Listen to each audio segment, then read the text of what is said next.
Of course, there's also a concern that things will be freezing up later today too, and potentially weighing down branches, tree limbs, and power lines and things like that. Does that look like that's going to happen? Well, we're not done with the moisture yet, and where it is below freezing, like out there in the Leominster area, we may add rain on top of that. So at this point, unfortunately, the best thing for us would be snow.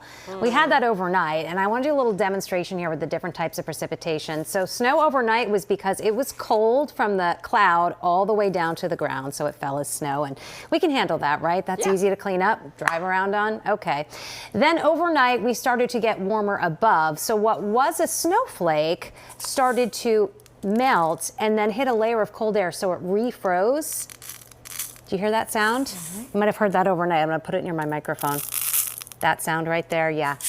That's the sleet. And so that was an ice pellet. And so we saw that for a while too. The problem moving forward is that it's getting warmer aloft so that it's just going to be rain. And so a lot of us are going to look outside this afternoon and it's just going to be raining. But where that rain falls on a cold surface, okay, I'm going to pour this onto this little ice pack and you can see what happens. It's just rain, but then that rain hits the colder surface and it freezes on contact. So what's going to happen is what was water when it hit is just going to start turning into this glaze of ice. And once it freezes on contact, you're going to start accumulating that ice, and we call it ice accretion. And that can be bad news because this, as it freezes, can stick to the trees, stick to the power lines, weigh them down, and cause some problems. And so that's really the big concern moving forward this afternoon. And we've actually been getting reports of a little bit of that happening through Connecticut and Rhode Island. Take a look at the ice accretion down this way from this morning when a lot of Massachusetts was seeing sleet. They were getting some freezing rain through Rhode Island and Connecticut, and they've had up to 1/4 of an inch of ice already in West Hartford, Connecticut. There is a concern that we may exceed 1/4 of an inch of ice and come up closer to 1/2 an inch in some areas. And when that happens, the tree limbs can start to sag and break. Travel becomes very hazardous because the rain is still falling. Even if they're putting something down, it's getting washed away. And then we can start talking about power outages. That is a concern where we have the greatest amounts of ice, which look like they're going to be in the higher elevations of parts of the northern Worcester Hills, the Berkshires, and the Monadnock region. This is where, as we get into the afternoon and we add more rain, it's not going to be above the freezing mark. So that is when we make it into that ice accretion. And that is why we have the greatest concern for power outages in these areas with elevation through the northern Worcester Hills, the Berkshires, and the Monadnock region. You can see where the snow is at this point. It's up across far northern New England. We've had sleet mixing in through parts of central New England now. It's the temperatures at ground level that you're seeing, which are going to be really important this afternoon because they are safely above the freezing mark now in a lot of easternmost Massachusetts. But to the north and west, this still northeasterly wind is draining down cold from northern New England. So it's still only 29 in Worcester. We have come up in orange to 32 degrees, but look at Jaffrey at 29. So this is the area as we bring more moisture in. It could be drizzling or raining, but that rain would then freeze on contact. And that's what we're seeing through parts of Worcester County right now.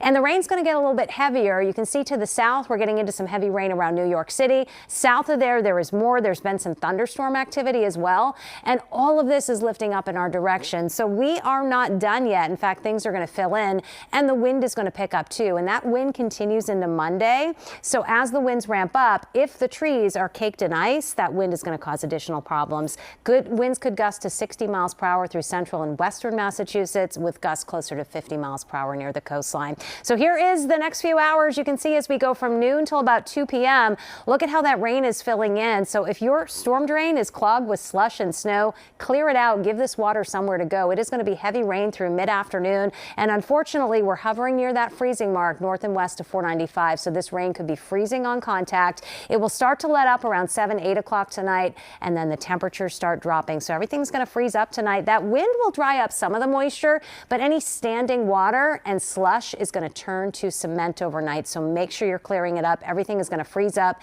Teens and 20s tonight for overnight lows. With those winds, it's going to feel like it is near and even below zero through the day tomorrow, but at least we're getting back some sunshine here tomorrow.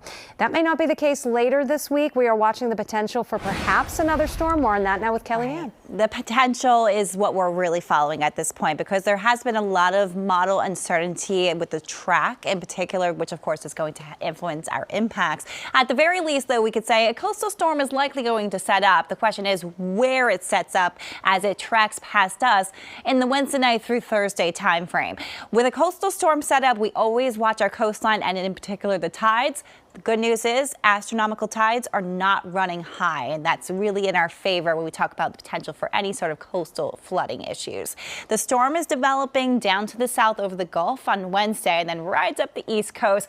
Likely going to see some snow here as we move toward Thursday, but the question is how much as we closely follow this track. So a stormy start to school vacation week, but after this moves out, we'll likely see a quieter ending, Cindy. Yeah, and that'll be nice. A nice change of pace. It's been so active lately. The wind is going to stay elevated into Tuesday.